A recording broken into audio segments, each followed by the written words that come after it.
It is a pleasure to introduce our next instructor based in Mumbai, India. Rajeev Thakkar possesses over 24 years of experience in various segments of the capital markets, such as investment banking, corporate finance, securities broking, and 15 years of experience managing clients' investments in equities. His tenure at PPFAS began in 2001. He managed the equity investments of the portfolio management service from 2003 to 2013, and since 2013 has been managing the PPFAS mutual funds Parag Parikh long-term equity fund. Rajeev is a strong believer in the school of value investing and is heavily influenced by Warren Buffett and Charlie Munger's approach. He is a chartered accountant, cost accountant, and a CFA charter holder.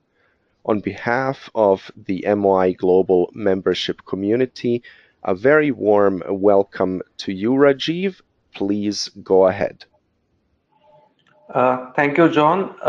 It's a pleasure being here. I'll just take you through the auto sector in India, and we will then look at a company, Suzuki Motor Corporation. It's a description on how we look at the sector and what we see in Suzuki Motor Corporation.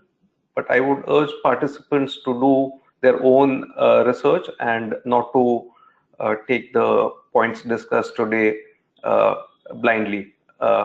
Again, I'll try to be approximately right, and it will be a general discussion in the ballpark rather than go into very precise point estimates. So let's get started. Mary Barra, the CEO of General Motors, has said this. She said that the auto industry will see more change in the next 5 years than what it has seen in the last 50 years. And the reason for saying this is that numerous changes are happening in the auto space, which is creating quite a bit of turmoil.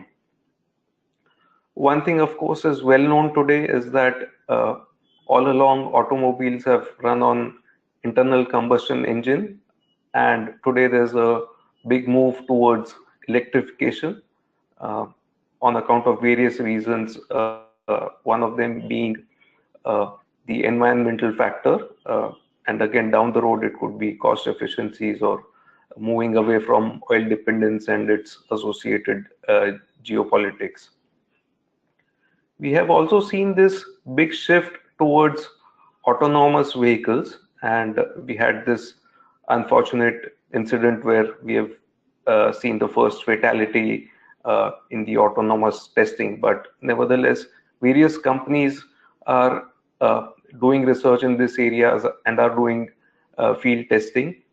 Companies like Waymo, which is part of Alphabet, Google, Uber, Tesla with its own limited version of autonomy, and various other companies are working in this field. The other trend which has been prevalent is the rise of app-based service providers like Uber and Lyft, and Ola in India. Again, you have various companies in China and in other parts of the world. So this has been a relatively recent phenomenon. What all these three things are doing, electrification, autonomy, and ride hailing and ride sharing, are doing is that there is going to be a lot of business model innovation. So there is talk about how in the future you could see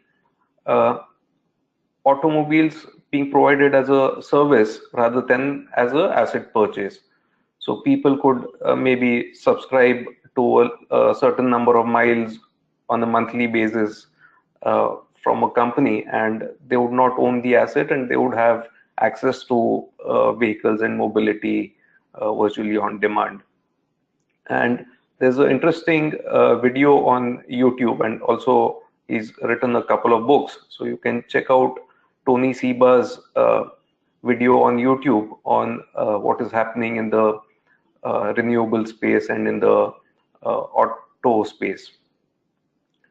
So, having seen this background, let's look at where the various auto companies stand today. And essentially, when it comes to auto companies, today it's a situation of value is in the eye of the beholder. So, at one end, you have General Motors, which is, and these are, this data is a few days old, of course, with the current volatility numbers are all over the place, but General Motors broadly trades at a market cap of about $53 billion. You have Tesla, again, which sometimes crosses General Motors market cap, sometimes it's below it, but last it was about $58 billion. So at one end, you have this traditional incumbent, General Motors, which has been around for many, many years, which sells on a group basis, I think, more than 10 million cars a year, and is a profitable enterprise, and which has about a $53 billion market cap. And you have a Tesla, which is essentially promising the new age, and which is, as is well known, run by Elon Musk, and has this vision of electric cars taking over the world. So one can bet on either camps, traditional auto or the new age. What we will be looking at is the Indian market. So in India, you have a company which a lot of people outside of India may not have heard of. It's a company called Maruti Suzuki, which has a market capitalization of close to $41 billion. Now, this is very, very surprising that it has such a large market cap as compared to, let's say, a General Motors, whereas the number of cars that Maruti sells is only about 15% or thereabouts of what General Motors sells in a year.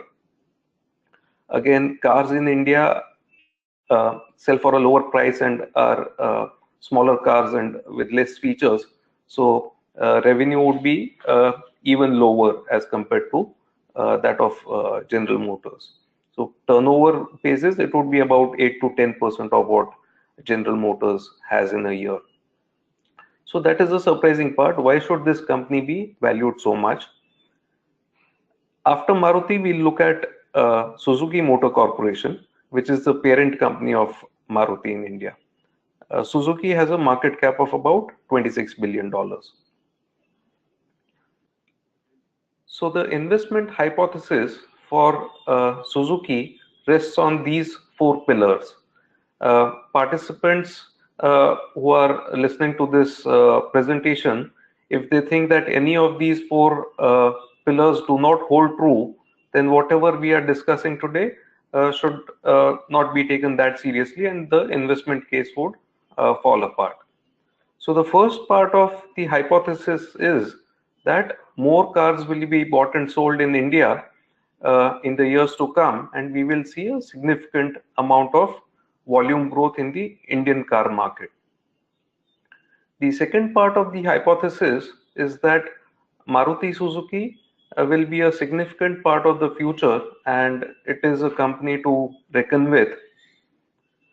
The third part of the hypothesis is that even in a situation where somewhere down the road we move away from internal combustion engine to a world where electric cars dominate, we could have a situation where certain companies focus on car manufacture, whereas they outsource the battery cells. If that is not the case, and if it becomes a prerequisite to manufacture battery cells, then maybe incumbents would lose out. And finally, we'll look at why it makes sense to buy the parent company Suzuki rather than buying the subsidiary company Maruti, which operates in India. So let's look at the first pillar of volume growth. Why do we see volume growth being there in the Indian auto market. So when people argue that the global auto market is at a saturation point, and with ride sharing and ride hailing and with companies like Uber, we could probably see a decline in the number of cars manufactured and sold. They are primarily talking about the developed world. So this is a slightly dated slide. It's pertaining to 2016, but not much would have changed significantly since then. So as you can see in the slide, in United States, for example, there are 808 vehicles per 1,000 people. So for every man, woman, and child, there are probably uh, zero point 0.8 vehicles in the US. A comparative number for India is just about 22. Now, this is even low, even when we compare the number with the emerging economies or countries which are not that rich. So China, of course, is richer than India, but in China, you have a number of 102 vehicles for every 1,000 inhabitants. And we have seen how the Chinese market has been growing, and there has been a lot of volume growth in China. Given that India is on path towards GDP growth and towards becoming more affluent, uh, there is a strong possibility of uh, a lot of volume growth being there in the Indian market, and we are also seeing signs of that in terms of the numbers that are coming in. So when we are talking about this number of 22, it is relating to cars and not all personal vehicles. So some people may know that in India, a lot of people ride motorcycles. And if we include that, then the number would be closer to 130.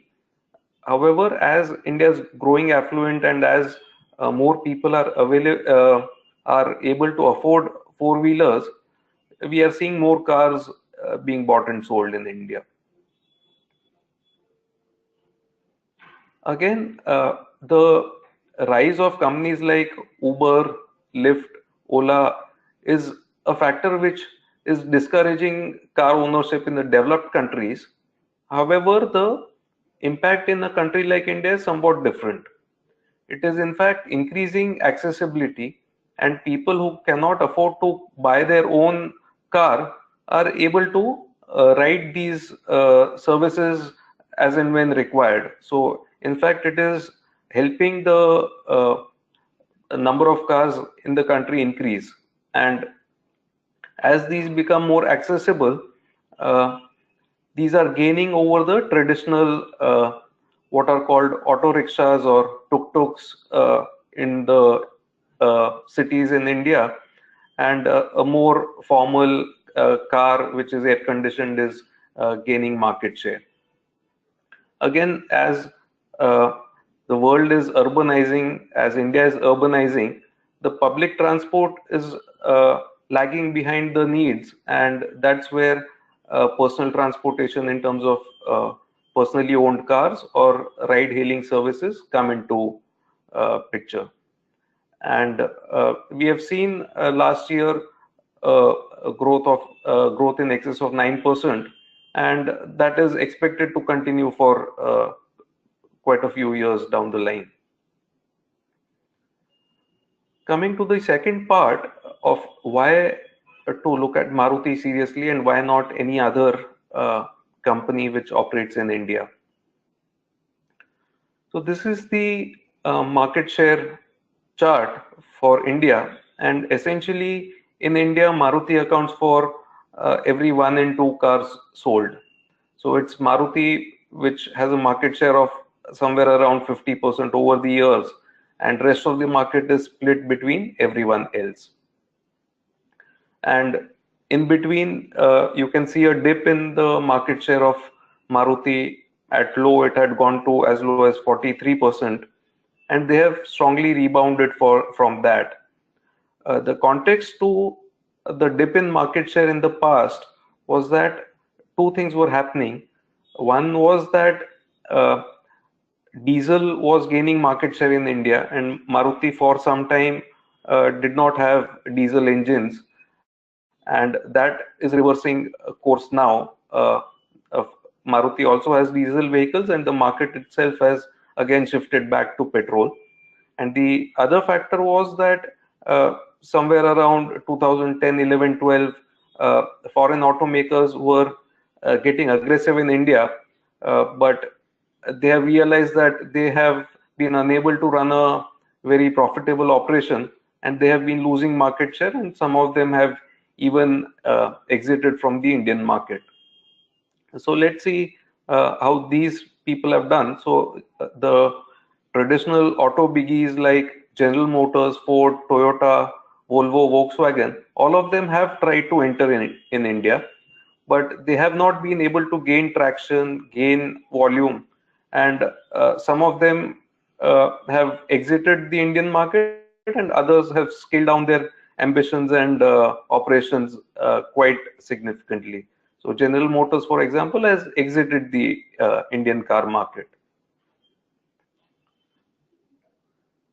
So the question arises is why does Maruti dominate the market, or why is it in a duopoly kind of situation, uh, equivalent of a Coca-Cola in India without a equivalent Pepsi? So Maruti is 50% and everyone else is 50%. Why is that situation there in India?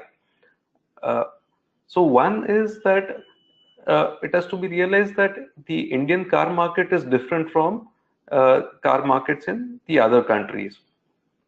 So there is a great emphasis on value for money and the capital cost of the car.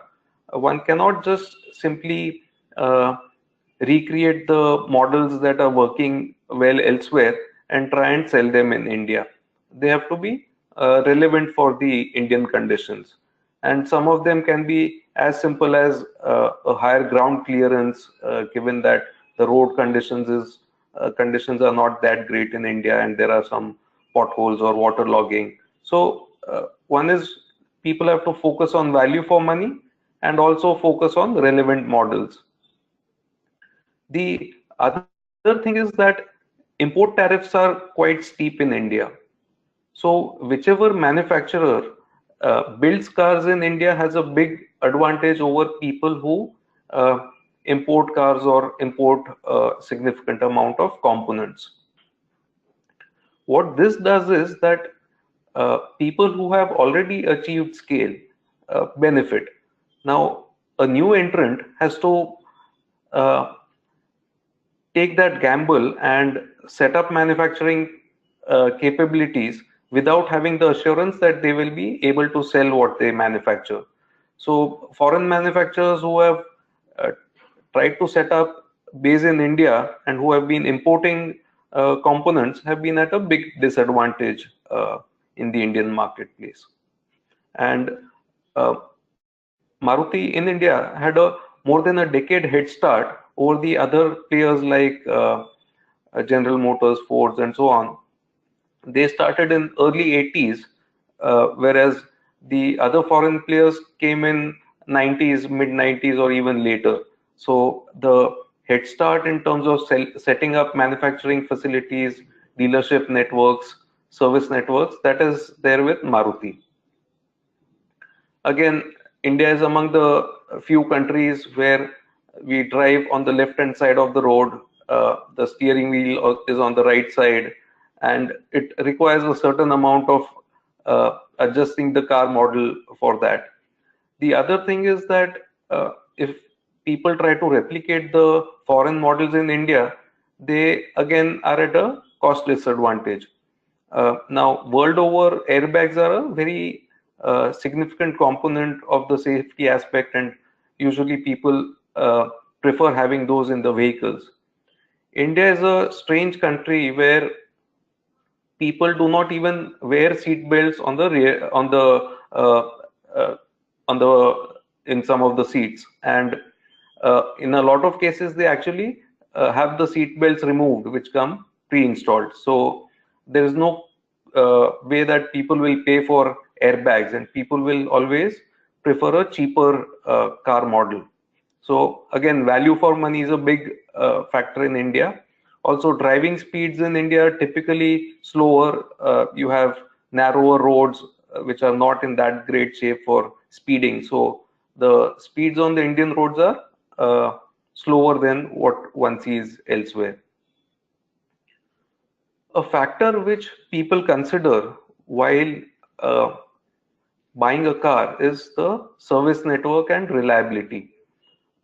So anecdotally, so this is my own personal experience. I was driving a Honda, and in a remote location, something went wrong, and I couldn't locate a service center to fix the car.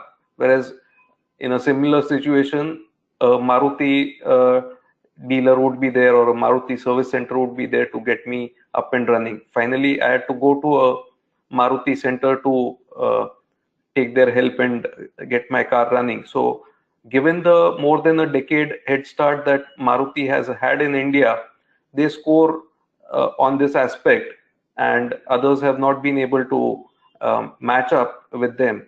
In fact, uh, for used cars, Maruti cars get a better price as compared to other brand cars for the same mileage and same age. So that is another factor which works in favor of Maruti. They also have this trade-in program where existing customers can trade in their old cars and buy a new one, and the company sells refurbished cars with a service guarantee. Gradually, some of the people who are more affluent are moving to uh, costlier cars and bigger cars. Maruti has been leveraging its advantage into entry level cars to gain market share in the premium cars also.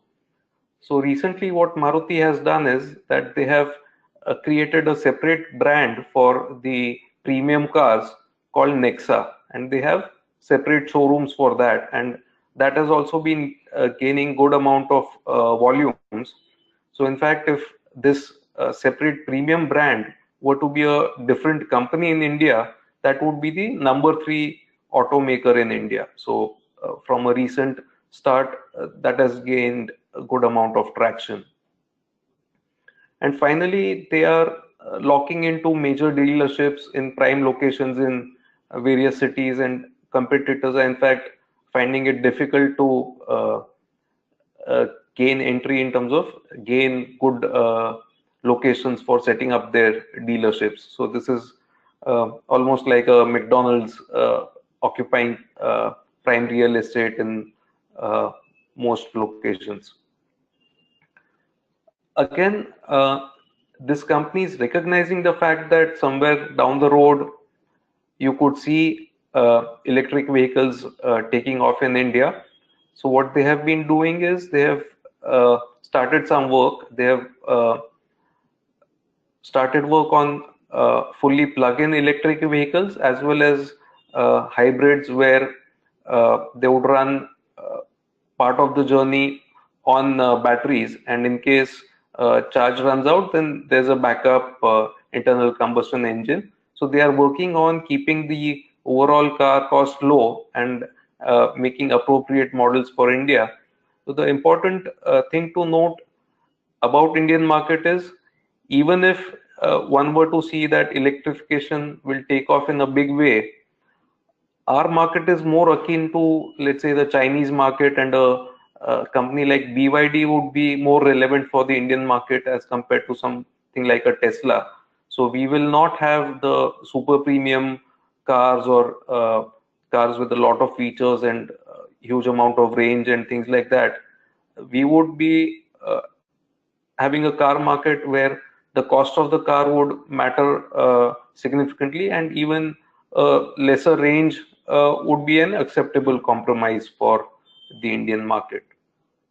So the parent company of Maruti, which is Suzuki Motor Corporation, has set up a joint venture in India, and where they will be manufacturing batteries for use in electric vehicles. So they have already started work on moving towards this direction. The battery cells will have to be imported, so those will not be made in India, and it is quite likely that most EV manufacturers in India will outsource battery cell manufacture, and they will be importing the same. So the thesis is that just like in let's say cell phone manufacturing, you can design and brand phones, and you can outsource the manufacturing of chips and processors and batteries and screens. Similarly, my feeling is that in cars in India, you will have the traditional auto companies focus on vehicle design, safety, servicing, and things like that. And the battery cell manufacturer, given that Indian car market, at least for now, is not that big, uh, battery cells will be imported for a while, and only when a certain amount of scale is achieved that people will start setting up battery cell manufacturing in India. So we may not have gigafactories coming up in India very soon. That will be somewhere down the road. Again, my view is that we will not see the traditional car manufacturers withering away and only the new manufacturers like Tesla taking away the entire market. We have seen the difficulties that Tesla has had in terms of scaling up manufacture, and the likes of Nissan and General Motors have introduced electric vehicles of their own. So again, even somewhere down the road, let's say 5 years, 10 years from now, it is quite likely that Maruti will make the transition and be a player in the electric car market as well. So that brings us to the last piece as to how does one go about investing in the Indian auto space if one is positive on the growth aspects. So Maruti Suzuki has done quite well in terms of profitability. Their profits have gone up 3x in the last 4 years, some amount of margin expansion plus volume growth. There has also been a shift towards premium segments which earn them better. And sometimes there has been this strange situation that they haven't been able to manufacture enough cars as compared to the demand that is there. So we are seeing good amount of volume growth and earnings traction here. However, the stock is not cheap. It is quite expensive, especially when one considers the valuations of something like a General Motors or a Ford or a Nissan. So that brings us to Suzuki Motor Corporation. This is the parent company of Maruti. It owns roughly 56% of Maruti. And not only does it get a 56% profit share from its ownership of Maruti, it also gets a royalty on every car sold, so which does not go to shareholders of Maruti, which comes directly to the shareholders of Suzuki Motor Corporation. So if someone is investing in Maruti, they do not benefit from the royalty payments. They do not benefit from the motorcycle and marine business of Suzuki. And again, the joint venture that Suzuki is setting up in India for the battery unit, and they have also set up an export unit, those benefits don't come to Maruti shareholders in India. So apart from the 56% of ownership in Maruti, they are also players in the Japanese market, in ASEAN countries, European Union, and China. And they have, apart from car business, they have a small motorcycle business and marine and power products. So let's take two different valuation approaches to Suzuki Motor Corporation. Firstly, we'll try and value it independently and without considering the valuation of Maruti. And in the second approach, we'll do a sum of parts in terms of how much is the stake in Maruti worth and what is the balance business worth. So as we saw, Suzuki has a $26 billion market cap, and they in the last financial year earned a profit of about 1.65 billion. So roughly two-thirds of it comes from India, and the remaining is from the rest of the business. So the profit share of Maruti is 0.64 billion, and plus they get royalty of 0.41 billion. And it's available at a price earning ratio of about 13.5 as compared to, let's say, 35 for Maruti.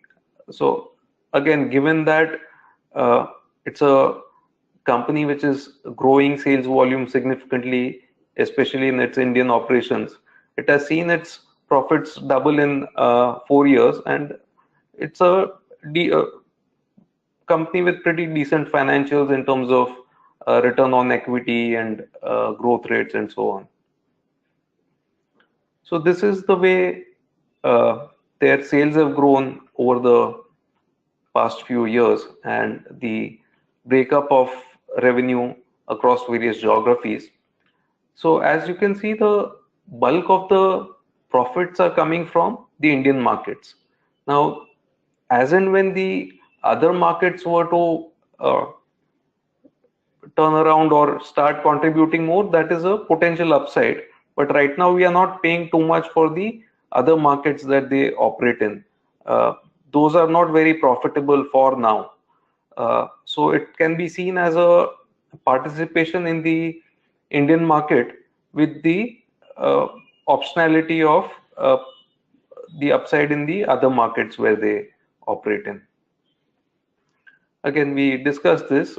They've seen their net income grow over the years, and the payout ratio is not very high given that they are having some amount of capital expenditure to take care of the volume growth that they are seeing. But on a net basis, they do not have any significant amount of debt, and there's plenty of cash flow that comes their way, part of it which goes towards capital expenditure. If we were to look at it as a proxy to holding Maruti, then Suzuki has a market capitalization of $26 billion. The value of their 56% stake in Maruti itself is worth close to $23 billion.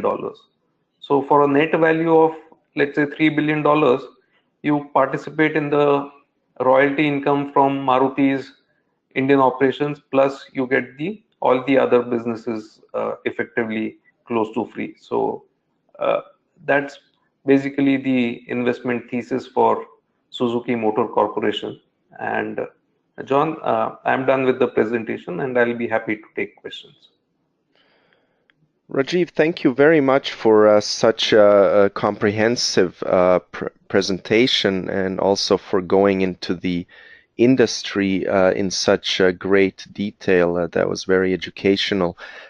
We always like to ask about capital allocation and whether you agree with management's priorities on that front, or whether you would like to see them prioritize anything differently.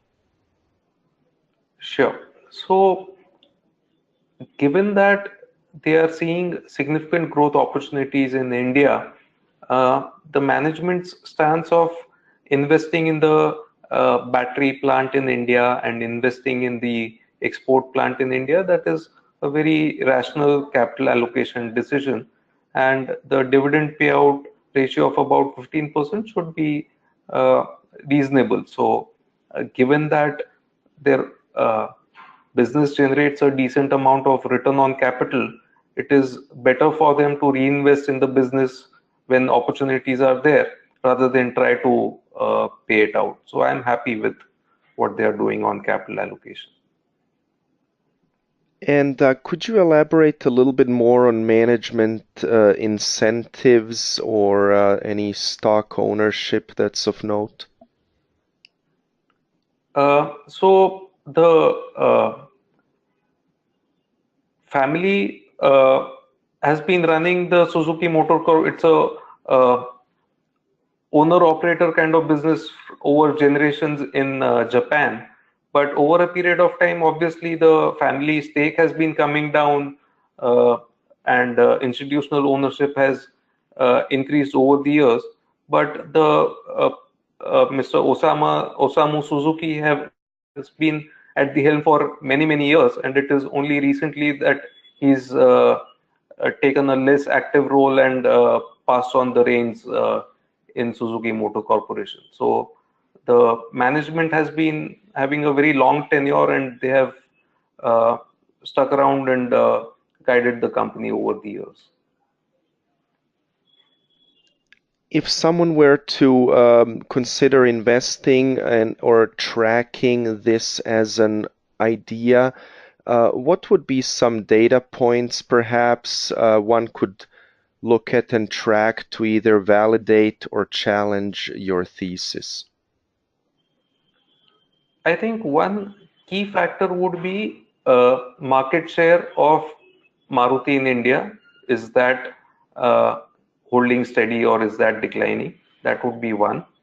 The other factor would be that the 9 to 10% kind of volume growth that we have seen in the Indian auto market, whether that continues or not, that would be a data point to track. The third thing to track would be developments in the electric vehicle space. And is that a longer term disruption, or is that a very near term thing? So that is something to be monitored. And the other thing is whether incumbents make the transition to the new technology, or whether it will be a completely different set of players who will gain in the electric car space.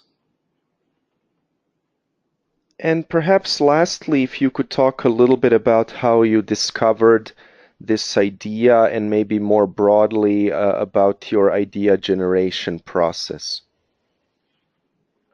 Sure. So in terms of idea generation process, firstly, we do not try to capture every stock upside that is there in the marketplace. We have a defined universe in terms of the number of stocks that we track, and that list is updated once every year.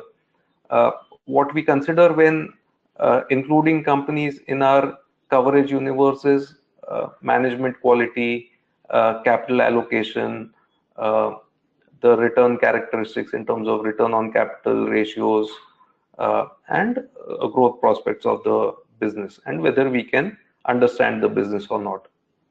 So Maruti is a company we have been tracking for a long time. Given that uh, Suzuki is its parent, it was only logical to look at Suzuki as well, and especially given the fact that Suzuki was seeming to offer a very compelling valuation point as compared to the Indian auto space. And uh, yeah, that was the starting point essentially to look at Suzuki.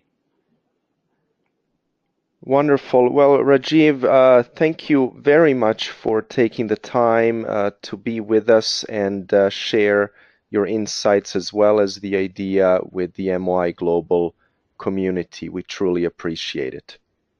Thank you, John, for the opportunity. Pleasure being here. And to all of you listening, do feel free to follow up with Rajeev with any further questions. Also, feel free to follow up with us, and we will be happy to facilitate an introduction. Goodbye for now.